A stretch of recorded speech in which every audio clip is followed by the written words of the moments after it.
ಗೋಡಂಬಿ ಲೈ ಗೋಡಂಬಿ ಎದ್ದೇಳ. ಇದೇನುವ ಈ ಪಟ್ಟಿ ರಕ್ತ ಸುರಿತೈತೆ. ಗೋಡಂಬಿ ಮಾತಾಡ್ಲ.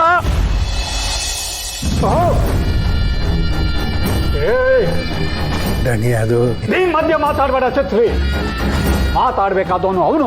ಅಪ್ಪಯ್ಯ ಇದ್ರಲ್ಲಿ ನಂದೇನ್ ತೆಪ್ಪ ಐತೆ? ಯಾವ್ದೋ ಕೆಲಸ ಮುಗಿಸುವ ಅಂತ ಹೋಯ್ತಿದ್ದೋದ್ಕೆ ಆ ನನ್ನ ಮಗ ಗೋಡಂಬಿ ಯಾಕಲ್ಲಿ ಬರ್ಬೇಕಿತ್ತು? ಎಲ್ಲ ಕೆಲಸ ಹಾಳಾಗೋಯ್ತದೆ ಅಂತ ಹೊಡೆದೆ ತೆಪ್ಪ. ಹಾವಿನ ಹುತ್ತದ ಹತ್ರ ಹೋಗ್ಬೇಡ ಅಂತ ಎಷ್ಟು ಸಾರ್ತಿ ಹೇಳ್ತಿದ್ದೆ. ಆದ್ರೂ ಹಾವಿನ ಹೆಡೆನೆ ಮುಟ್ಟಕ್ಕೆ ಹೊರಟಿದೆಯಲ್ಲ, ಮತ್ತೆ ತಪ್ಪ ಅಂತ ಬೇರೆ ಕೇಳ್ತೀಯ.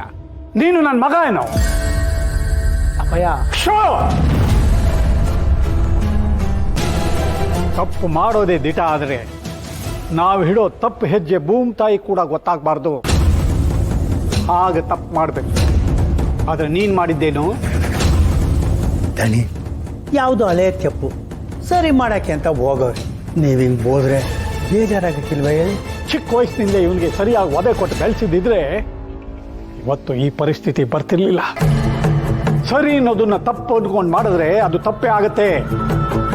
ಅದೇ ತಪ್ಪನ್ನ ಸರಿ ಅನ್ಕೊಂಡು ಮಾಡಿದ್ರೆ ಅದು ಸರಿ ಆಗತ್ತೆ. ಚಿಕ್ಕಂದಿಂದಲೂ ಈ ಪಾಠ ಇವನಿಗೆ ಹೇಳ್ಕೊಂಡೇ ಬಂದಿದ್ದೀನಿ. ಆದರೆ ಇನ್ನೂ ಅರ್ಥ ಆಗಿಲ್ಲ ಅನ್ಸುತ್ತೆ. ಎಲ್ಲ ಅರ್ಥ ಆಯ್ತದಪ್ಪಯ್ಯ.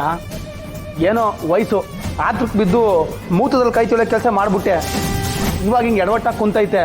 ಹಂಗಂತ ಮಾಡೋ ಕೆಲಸ ಮಾಡ್ಬಿಟ್ಟು ನಾನು ಸುಮ್ಮನಿದ್ದಾನೆ. ಎಲ್ಲ ಬಂದಿರುತ್ತೆ ಹೇಳಿವ್ನಿ. ಈಗಲೂ ನಮ್ಮ ಅಪ್ಪಯ್ಯ ಅವರೇನೋ ನಂಬಿಕೆಯಲ್ಲಿ ಧೈರ್ಯವಾಗಿವ್ನಿ. ತಿಂಡಿ ಎಲೆನ ತಿಪ್ಪೆಗೆ ಸುತ್ತ ಬಾರೋ ಅಂದರೆ ಜೋಬಲ್ಲಿ ಇಟ್ಕೊಂಡು ತಂದಿದೆಯಲ್ಲ, ನಾಚಿಕೆ ಆಗಲ್ಲ ನಿನಗೆ? ಯಾವಾಗಲೂ ಹೆಣ್ಮಕ್ಳ ವಿಚಾರದಲ್ಲೇ ಗಂಡಸರು ಎಡಬೋದು. ಮೊದಲು ಆ ಬಗ್ಗೆ ಎಚ್ಚರವಾಗಿರಬೇಕು. ಇಲ್ಲ ಅಂದರೆ ತಪ್ಪುಗಳ ಸಂಖ್ಯೆ ಜೊತೆಗೆ ಶತ್ರುಗಳ ಸಂಖ್ಯೆನೂ ಜಾಸ್ತಿ ಆಗುತ್ತೆ. ಹೋಗಿ ಹೋಗಿ ಆ ಶಿವ ಮನೆಯವ್ರ ವಿಚಾರದಲ್ಲಿ ಕೈ ಹಾಕಿದೆಯಲ್ಲ, ಏನು ಹೇಳೋದು ನಿನಗೆ? ಅಲ್ಲ ದಣಿ ಇಷ್ಟಕ್ಕೂ ಅವನೇನು ಶಿವ ಮನೆಯವನ ಕೇಳಿಸ್ದವನ್ ತಾನೆ? ಛತ್ರಿ, ಗೋಡಂಬಿ ನಮ್ಮಗಳ ಲೆಕ್ಕದಲ್ಲಿ ಕೆಲಸದವನಾಗಿರಬಹುದು. ಆದರೆ ಶಿವಗೆ ಸ್ವಂತ ತಮ್ಮ ಇದ್ದ ಹಾಗೆ. ಶಿವಗೇನಾದರೂ ಆದರೆ ಪಾರ್ವತಿ ಬರ್ತಾಳೆ, ಪಾರ್ವತಿಗೇನಾದರೂ ಆದರೆ ಶಿವು ಬರ್ತಾನೆ.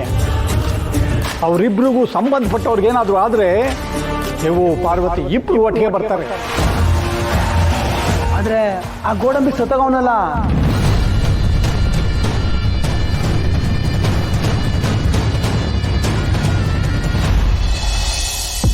ಯಾಕೋ ಗೋಡಂಬಿ ಫೋನೇ ಎತ್ತಿಲ್ವಲ್ಲ? ಇನ್ನೊಂದ್ಸಲ ಟ್ರೈ ಮಾಡಿ ಭಾವ.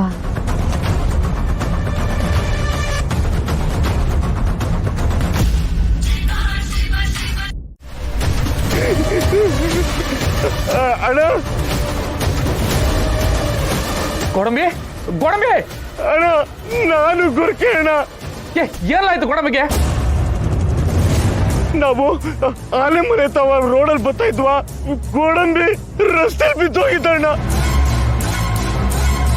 ರಕ್ತ ನೀರ್ ಅರ್ಧಂಗ್ ಅರ್ಧ ಹೋಗ್ತೈತಣ್ಣ. ಅವ ಮಗಳವ ಅಣ್ಣ ನನ್ಗೆ ಏನ್ ಮಾಡ್ಬೇಕು ಅಂತ ಗೊತ್ತಾಯ್ತಿಲ್ಲ. ಬಿರ್ನೆ ಇಲ್ಲಿಗೆ ಬಂದ್ಬಿಡೋಣ. ಗೊರ್ಕೆ ಎಲ್ಲೆಲ್ಲ ಇದ್ದೀರಾ ಇವಾಗ? ಅಣ್ಣ ಆಲೆ ಮನೆ ರೋಡ್ ತವ ಇರ್ತೀವಿ ಬಾ ಅಣ್ಣ. ಅಲ್ಲೇ ಇರು, ನಾ ಈಗಲೇ ಬರ್ತೀನಿ. ಗೋಡಂಬಿ ಗೋಡಂಬಿಗೆ ಏಟಾಗೈತಂತೆ, ತಲೆಲ್ಲ ರಕ್ತ ಬರ್ತೈತಂತೆ. ನಾವು ಹೋಗ್ಬಿಟ್ಟು ಬರ್ತೀನಿ. ನಾನು ಹೋಗ್ಬರ್ತೀನಿ ಮಾವನ ಜೊತೆ, ನೀವು ಹುಷಾರು. ಏನಾರ ಒಂದು ವ್ಯವಸ್ಥೆ ಮಾಡೋಣ ಬುಡಿ. ಹೆಂಗು ಸತ್ತಾಗೋನಲ್ಲ, ನೀ ಯಾಕೆ ತಲೆ ಕೆಡಿಸ್ಕೊತೀರಾ? ತಲೆ ಮೇಲೆ ಕೂರಿಸ್ಕೊಳ್ಳೋದಕ್ಕೆ ಅವನೇ ನನ್ನ ನೆಂಟನ ಸಂಬಂಧಿನ ಎಲ್ಲ ಬೀಗನ. ಹೆತ್ತ ಮಗಳನ್ನೇ ಜೀವನದಿಂದ ಎತ್ತಿ ಆಚೆ ಬಿಸಾಕಿದ್ದೀನಿ. ಇನ್ನು ಇವನು ಯಾವ ಲೆಕ್ಕನೋ? ಹಂಗಾದ್ರೆ ನಿಮ್ಮ ಯೋಚನೆ ಏನು ಅಂತ ಕೇಳಿದಣಿ? ಇದ್ದವಳು ಇಟ್ಟು ಇಟ್ಟು ಹಿಡಿತಾಳೆ, ಇರಿದವಳು ಹುಟ್ಟು ಹುಟ್ಟು ಹರಿತಾಳು. ಮನೆಯಲ್ಲಿ ಸುಶೀಲಂದೇ ಒಂದು ಕತೆ ಆದರೆ ಹೊರಗಡೆ ಈ ನನ್ನ ಮಗಂದು ಇನ್ನೊಂದು ಕತೆ.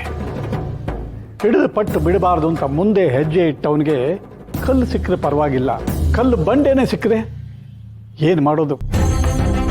ಇಂಥವ್ರನ್ನೆಲ್ಲ ಕಟ್ಕೊಂಡು ಮುಂದೇನು ಅಂತ ನನ್ನ ಯೋಚನೆ. ನೀವು ಬುಡಿದಣಿ ಸಾಮಾನ್ಯವಾ? ದೊಂಬಿನ ದೊಂಬಿ ಮಾಡ್ತೀರಾ, ದೊಂಬಿನ ಸಿಂಬಿ ಸುತ್ಕೋತೀರಾ. ಅದೇನೋ ಸರಿ, ಆದರೆ ಇದ್ದೂರಲ್ಲೇ ಮುದ್ದೆ ತಿನ್ನೋನ್ಗೆ ಸಿದ್ಲೂರಲ್ಲಿ ಗೆದ್ಲು ತಿಂದ ಅಂದಂಗಾಗಬಾರ್ದಲ್ವಾ? ಆ ಗೋಡಂಬಿ ಸಾವಿಂದ ಶಿವು ಸುಮ್ಮನೆ ಇರ್ತಾನ? ಅವನು ಸತ್ತ ಅಂತ ಹೇಳಿ 4 ಜನನ ಕರ್ಕೊಂಬಂದು ಚಟ್ಟ ಕಟ್ಟಿ ಅವನನ್ನು ಎತ್ಕೊಂಡು ಹೋಗಲ್ಲ. ಮತ್ತೆ ಸತ್ಮ್ಯಾಕ್ ಇನ್ನೇನ್ ಮಾಡ್ತಾರೆ ದಣಿ? ಇದಾಳಲ್ಲ ಡಾಕ್ಟರ್ ಪಾರ್ವತಿ, ಸತ್ತೋಗಿರೋರನ್ನು ಕೂಡ ಜೀವ ಕೊಟ್ಟು ಬದುಕಿಸೋಷ್ಟು ಚಾಲಾಕಿ ಅವಳು. ಆವತ್ತು ದೇವಸ್ಥಾನದಲ್ಲಿ ಶಿವಗೆ ಕರೆಂಟ್ ಹೊಡೆದು ಸತ್ತೇ ಬಿದ್ದು ಹೋಗಿದ್ದ, ಅಂಥವನಿಗೂ ಉಸಿರು ಕೊಟ್ಟು ಬದುಕಿಸ್ಕೊಟ್ಲು. ಆವತ್ತು ಅವಳು ಅಲ್ಲಿಗೆ ಬರದೇ ಹೋಗಿದ್ದಿದ್ರೆ ಶಿವು ಅಲ್ಲೇ ನೆಗೆದು ಬಿದ್ದು ಹೋಗ್ತಿದ್ದ. ಸೋಮೇಗೌಡನ ಜೊತೆ ಪಾರ್ವತಿ ಮದುವೆ ಆಗ್ತಿತ್ತು. ವಿಷಯ ಇವತ್ತು ಇಲ್ಲಿವರೆಗೂ ಬರ್ತಾ ಇರಲಿಲ್ಲ. ದಣಿ, ಹಂಗಾದ್ರೆ ಗೋಡಂಬಿ ಬದುಕ್ಬಿಡ್ತಾನ? ತಲೆಗೆ ಹೊಡ್ತಾ ಬಿದ್ದಿರೋದು. ಹೊಡೆದಿರೋದು ಯಾರು? ನನ್ನ ಮಗ. ಉಂಡವನಿಗೆ ಊಟ ಬೇಡ, ಗುಂಡು ಕಲ್ಲಿಗೆ ಎಣ್ಣೆ ಬೇಡ. ನನ್ನ ಮಗ ಹೊಡೆದವನಿಗೆ ಈ ಭೂಮಿನೇ ಬೇಡ. ಅವನು ಪುಣ್ಯ ಇದ್ದರೆ ಸೀದಾ ಸ್ವರ್ಗಕ್ಕೆ ಹೋಗ್ತಾನೆ. ಆದರೂ ಗೋಡಂಬಿ ಸತ್ತಿರೋದು ನಮ್ಮ ಮನೆ ಹತ್ರನೇ. ಆದ್ದರಿಂದ ಶಿವು ಮತ್ತು ಪಾರ್ವತಿ ಏನಾದರೂ ಸಹಾಯ ಕೇಳಿಕೊಂಡು ಇಲ್ಲಿಗೆ ಬಂದೇ ಬರ್ತಾರೆ. ನಾವು ಎಚ್ಚರಿಕೆಯಿಂದ ಇರಬೇಕು. ಪರಶುಗೆ ಒಳಗಡೆ ಇರೋದಕ್ಕೆ ಹೇಳು, ಯಾರ ಕಣ್ಗೂ ಕಾಣಿಸ್ಕೊಳ್ಳೋದು ಬೇಡ. ದಣಿ, ಚಿಕ್ಕವರು ಆಗಲೇ ಒಳಗಡೆ ಅವರೇ. ಆದ್ರೂ ಸತ್ ಬಾಡಿ ಮುಂದೆ ಮಡಿಕೊಂಡು ಏನು ಸಹಾಯ ಕೇಳೋರು? ಏನು ಹಣಕಾಸು ಸಹಾಯ ಕೊಡಿ ಅಂತ ಕೇಳಾರ? ನನಗನ್ಸುತ್ತೆ ಅವನು ಬಾಡಿ ಸಾಕ್ಸೋದಕ್ಕೆ ಏನಾದರೂ ಸಹಾಯ ಕೇಳ್ಕೊಂಡು ಬರಬಹುದು. ಅವ್ರು ಏನೇ ಸಹಾಯ ಕೇಳಿದ್ರು, ಏನೇ ಬೇಡ್ಕೊಂಡ್ರು, ಹಾಂ ಜನಗಳೇ ಮನೆ ಬಾಗ್ಲಿಗೆ ಬಂದವ್ರಿಗೆ ಅದು ಇಂಥ ಪರಿಸ್ಥಿತಿನಾಗೆ ಹೆಂಗೆ ಇಲ್ಲ ಅನ್ನೋದು